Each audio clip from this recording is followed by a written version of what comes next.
नमस्कार, capital TV का खास शो राहुल का अग्निपथ देख रहे हैं आप और मैं हूं आपके साथ परवीन। दिल्ली के सीएम अरविंद केजरीवाल की गिरफ्तारी के बाद राहुल गांधी एक्टिव हो गए। वहीं मल्लिकार्जुन खड़गे समेत कांग्रेस के तमाम नेताओं ने केजरीवाल पर ईडी के एक्शन की आलोचना की। राहुल गांधी ने फोन से अरविंद केजरीवाल से बात की। कांग्रेस नेता संदीप दीक्षित गुरुवार रात को ही दिल्ली के सीएम के आवास पर पहुंच गए और उनके परिवार से मुलाकात की। संदीप दीक्षित ने आरोप लगाया कि मोदी सरकार विपक्ष के खिलाफ ईडी का गलत इस्तेमाल कर रही है।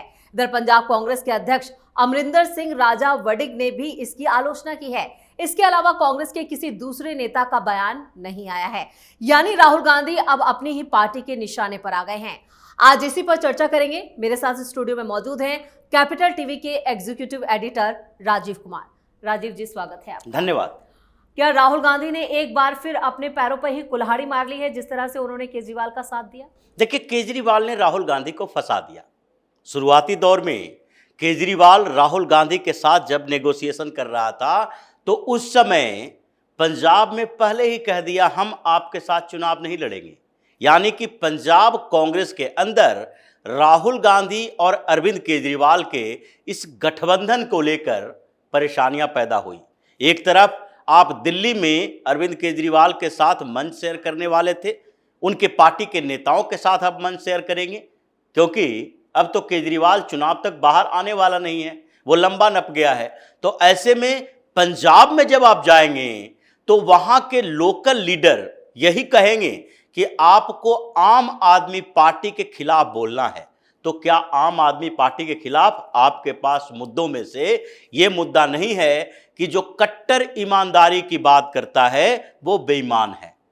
अगर कांग्रेस के खिलाफ आम आदमी पार्टी के साथ गठबंधन के बावजूद उसके नेता जगह जगह घूम घूम कर जहां जहां आम आदमी पार्टी और कांग्रेस में गठबंधन नहीं है वहां पर बोल रहा है। यहां तक कि पंजाब में पिछले दिनों जब कैंपेन लॉन्च किया लोकसभा चुनाव के लिए, अरविंद केजरीवाल ने भगवंत मान के साथ मंच शेयर किया तो उस समय सारे आरोप वहां पर कांग्रेस के ऊपर ही लगाए थे कि भाई हम तो कट्टर ईमानदार पार्टी हैं और कांग्रेस ने इतने सालों तक पंजाब को लूटा।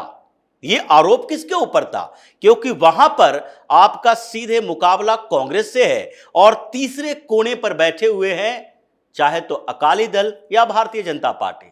सेलेक्टिव सीटों पर भारतीय जनता पार्टी वहां चुनाव लड़ती है। जब अकाली दल के साथ गठबंधन था तब भी इसे ज्यादा मौका नहीं दी जाती थी, 3 सीटें दी जाती थी, इसमें से 2 सीटों पर जीत होती थी। इसलिए भारतीय जनता पार्टी से सीधा मुकाबला वहां पर नहीं है, वहां सीधा मुकाबला कांग्रेस के साथ है। क्योंकि पिछली बार भी कांग्रेस को 8 सीटों पर जीत मिली थी और जालंधर में जब कांग्रेस के सांसद, तत्कालीन सांसद संतोष चौधरी की मौत हो गई तो उसके बाद वहां उपचुनाव हुआ तो आम आदमी पार्टी ने वहां जीत दर्ज की, मतलब कांग्रेस को हराकर आम आदमी पार्टी ने जीता। और उससे पहले विधानसभा चुनाव में भी आम आदमी पार्टी ने कांग्रेस से ही सत्ता हथियाई है। तो ऐसे में पंजाब में तो परेशानी है और राहुल गांधी इस बात को समझ नहीं पाए कि अगर हम दिल्ली के 7 लोकसभा सीटों में से 1-2 सीटों पर बढ़त बना भी लें तो उसके लिए पंजाब को त्यागना पड़ेगा। और ये इंटरनल फाइट शुरू हो चुका है कांग्रेस के अंदर इस मुद्दे पर कि क्या हमें आम आदमी पार्टी को, अरविंद केजरीवाल को करप्ट बताना है या फिर केजरीवाल के करप्शन का सपोर्ट करना है। सिर्फ पीएम मोदी को टारगेट करके आप सरवाइव नहीं कर पाओगे, क्योंकि अलग अलग राज्यों में अलग अलग समीकरण होते हैं। अगर ममता बनर्जी सिर्फ भारतीय जनता पार्टी के खिलाफ बात करे पश्चिम बंगाल में, तो जहां पर कम्युनिस्ट पार्टी, जहां पर कांग्रेस उसके खिलाफ चुनाव लड़ रही है और इन दोनों पार्टियों में से किसी के उम्मीदवार को बढ़त मिल रही है, तो क्या भारतीय जनता पार्टी के विरोध में बोलने से वहां पर टीएमसी जीत जाएगी? वहां पर तो ममता बनर्जी टीएमसी के अलावा सारी पार्टियों का विरोध करती है। वो पीएम मोदी के खिलाफ भी बोलेगी तो फिर कांग्रेस के खिलाफ भी बोलेगी और साथ ही कम्युनिस्ट पार्टी को तो वो गुंडों की पार्टी ही कहती है। तो इसीलिए अलग अलग स्टेट में अलग अलग स्ट्रेटजी होती है रीजनल पार्टियों का और रीजनल पार्टियों के साथ मुकाबला करने का। तो इसीलिए जब नेशनल पार्टी की बात करते हैं तो उसे तो अलग अलग राज्यों में चुनाव लड़ना है और हर जगह उसके गठबंधन पार्टनर अलग अलग होते हैं, लेकिन किसी ऐसी पार्टी के साथ गठबंधन करो जो कि मल्टी स्टेट पॉलिटिक्स करती है, जो अलग अलग राज्यों में, कुछ राज्यों में उसका थोड़ा आधार है, तो उसके साथ आपको यह तो तय करना पड़ेगा कि एक जगह चुनाव उसके साथ लड़ रहे हैं, दूसरी जगह उसके खिलाफ लड़ रहे हैं। और यह समस्या पार्टी के अंदर हुई। लेकिन राहुल गांधी को सबसे ज्यादा परेशानी किस बात के लिए है, क्योंकि ये जो कांग्रेस की फौज सामने आ गई मैदान में पीएम मोदी को टारगेट करने के लिए, डराने के लिए कि देखो केजरीवाल तो हो गया, लेकिन आगे आप दूसरे पर हाथ मत डालो। इन लोगों के डर का कारण तो यही है। यह नहीं है कि केजरीवाल के समर्थन में ये लोग सामने आ रहे हैं। केजरीवाल आधार है, हेमंत सोरेन आधार है, क्योंकि जिस तरीके से बड़े बड़े नेता, चीफ मिनिस्टर, ये छोटे मोटे नेता नहीं हैं। अगर किसी राज्य का चीफ मिनिस्टर, जिसके लिए पहले कहा जाता था कि ये तो संभव ही नहीं है किसी मंत्री को, किसी मुख्यमंत्री को जेल के अंदर डाला जा सकता है, ये तो सब लोगों के दिमाग में बैठा हुआ था कि भारतीय राजनीति में जो बड़े खिलाड़ी हैं वो जेल नहीं जाएंगे। लेकिन मोदी जी ने यहाँ पे साफ संकेत दे दिया है कि ऐसा नहीं होगा। भ्रष्टाचार का सफाया करना है तो बड़ों पर भी यहाँ पर हाथ डाला जाएगा और अगला नंबर यहाँ पर राहुल गांधी का भी हो सकता है। बिल्कुल यही समस्या है इन लोगों के साथ कि जब इन लोगों ने पहले भ्रष्टाचार के मुद्दे पर अपने आप को सुरक्षित रखने का तरीका बनाया था कि तुम हमें खाने दो, हम तुम्हें खाने देंगे। अलग अलग राज्यों में भी देखें, जिस स्टेट की बात करेंगे वहां पर ही, चाहे केरल से लेकर पश्चिम बंगाल तक, सारे जो पार्टियां हैं, सरकारें बदलती रही, व्यवस्थाएं नहीं बदली, सरकारें बदली, लेकिन जब तक व्यक्तिगत बदले की भावना राजनीति में जो कुछ समय तक के लिए आई, जैसे तमिलनाडु की राजनीति में करुणानिधि और जयललिता, ये दोनों के बीच ऐसे खुन्नस हो गए, उसके कारण छोटे मोटे केस में भी एक दूसरे को फंसाने में लग गए। लेकिन जहां तक करप्शन की बात है, Jayalalithaa most corrupt leader, Karunanidhi most corrupt leader, ये दोनों ही पार्टियों के करप्शन के पूरी फाइल है, कुंडली है। लेकिन भ्रष्टाचार के आरोप में जो जेल जाने वाले नेता हैं, वो तो शुरुआत अब हुई है। अब डीएमके के दो मंत्री जेल के अंदर गए, फिर से जब वो जेल से बाहर आया है तो उसको मंत्री बनाने के लिए सुप्रीम कोर्ट तक आया हुआ है।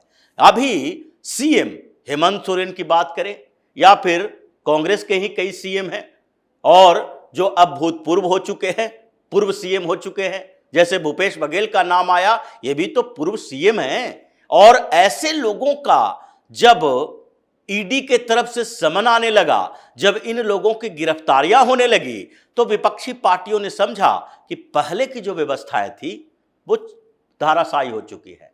अब इस पर किसी तरीके की सहानुभूति नहीं है, और यह भी नहीं है कि तुम भी खाओ और हम भी खाएंगे। दूसरी बात, अब यह परसेप्शन आप नहीं बना सकते लोगों के बीच कि बदले की भावना से, बदले की राजनीति से हमें फंसाया जा रहा है, क्योंकि उस दायरे को पीएम मोदी ने पार कर लिया है। और इसलिए इतनी हिम्मत जुटा पाते हैं कि चुनाव के पहले भी अगर ईडी के तरफ से कोई ऐसा मामला सामने आता है तो सरकार की ओर से हरी झंडी है कि भ्रष्टाचार के मुद्दे पर हम तुम्हें रोकेंगे नहीं, हम तुम्हें आगे बढ़ने के लिए नहीं कहेंगे, लेकिन रोकेंगे भी नहीं कि अगर उसके खिलाफ सबूत है तो भी दबा के रखे रहो, क्योंकि चुनाव से पहले अगर गिरफ्तार करोगे तो उसके बाद वो विक्टिम कार्ड खेलेगा, सहानुभूति मिलेगी और भारतीय जनता पार्टी को नुकसान हो जाएगा। अगर जो ये चिल्ला चिल्ला कर कह रहे हैं सामने में आकर कि चुनाव से पहले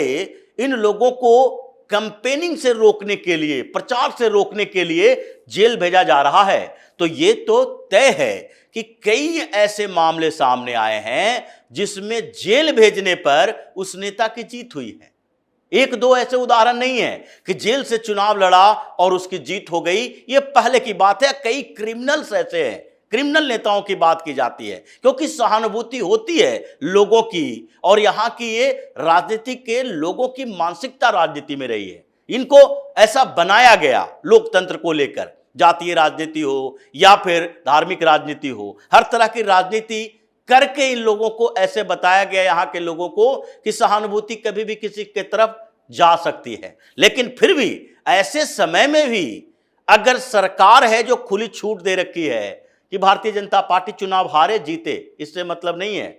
इन भ्रष्टाचारियों को जेल भेजना है, जेल भेजो, सबूत तुम्हारे पास है, घसीट कर उसके घर से लाओ, जैसे केजरीवाल के साथ हुआ, जैसे हेमंत सोरेन के साथ हुआ, दोनों चीफ मिनिस्टर। अब ऐसे में डर तो है, सबके साथ डर है, इसलिए चुनाव आयोग तक जा रहे हैं, गठबंधन बना रहे हैं। और राहुल गांधी के पास तो डर की एक बड़ी वजह है, क्योंकि इससे भी बड़ा, ये जो जितने घोटाले दिख रहे हैं उससे भी बड़ा घोटाला इन्होंने किया है। नेशनल हेराल्ड की पूरी प्रॉपर्टी को हड़प ली है।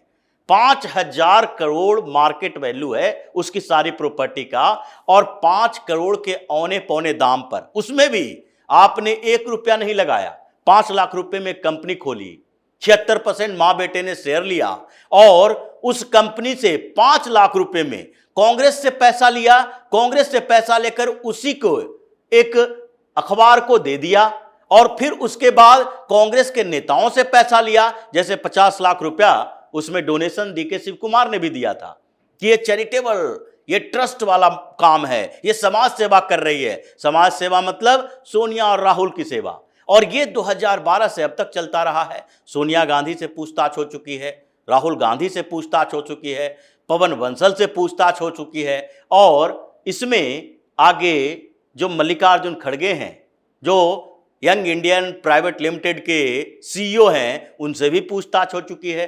नेशनल हेराल्ड की बिल्डिंग में छापेमारी हो चुकी है। अब इन लोगों के जो जवाब हैं उसको एक दूसरे से मिलाया जा रहा है, और अब समन आ सकता है कभी भी सोनिया गांधी के पास, राहुल गांधी के पास, मल्लिकार्जुन खड़गे के पास, फिर से पूछताछ के लिए। और इस बार जो समन आएगा तो उसी तरह से पूछताछ के बाद हिरासत में लिया जा सकता है, क्योंकि ये भी मनी लॉन्ड्रिंग का मामला है, ये फंड ट्रांसफर का मामला है। तो इसलिए जो उसके पैसे हैं जिस पर कब्जा किया, और जो पैसे इनके अकाउंट में आए, उन दोनों का मिलान जब हुआ है, तो इन लोगों की घबराहट इसी बात को लेकर है कि अगर केजरीवाल गिरफ्तार हो सकता है तो हम भी हो सकते हैं, राहुल गांधी भी हो सकते हैं, सोनिया गांधी भी हो सकते हैं, मल्लिकार्जुन खड़गे भी हो सकते हैं। तो इसलिए कहा जा रहा है कि केजरीवाल की गिरफ्तारी के बाद जिस तरीके से इन लोगों ने समर्थन में आने का फैसला लिया, उससे केजरीवाल ने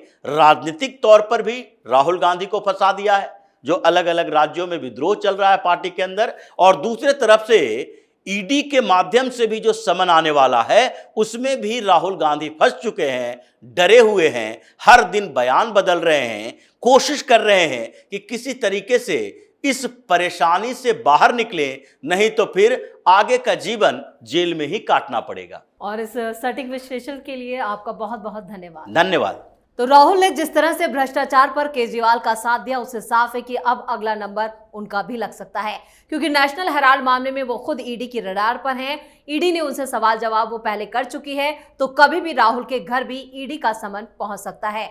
वहीं मोदी सरकार देश से भ्रष्टाचार को खत्म करने के लिए पूरी तरह से एक्शन में है। वीडियो को लेकर अपनी राय कमेंट बॉक्स में जरूर दें। वीडियो को लाइक करें, शेयर करें और कैपिटल टीवी को सब्सक्राइब जरूर करें। धन्यवाद।